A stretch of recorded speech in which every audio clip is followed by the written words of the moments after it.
you made big news a few weeks ago when you put your Connecticut house on the Oh, market uh-huh. for like the biggest amount I've ever seen. Yeah. Price tag, $100 million for the house. Yeah. So what does it mean to you, since that's the house where you raised your family? What does it mean to sell that house? That's why it took us so long to decide that we were ready. And we tell everybody that, thank God we don't need to sell it, but we're ready to. And it's going to take, obviously, a person who's got a whole lot of money. But I've worked on that house for 32 years, added on everything, made it the house that it is. I have my heart and soul and blood, sweat, and tears is in that house, are in that house. And just memories galore.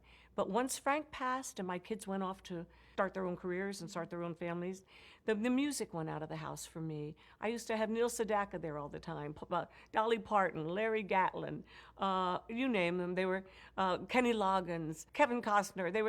Everybody's playing the piano and playing guitar. And so it became very silent. My world went silent.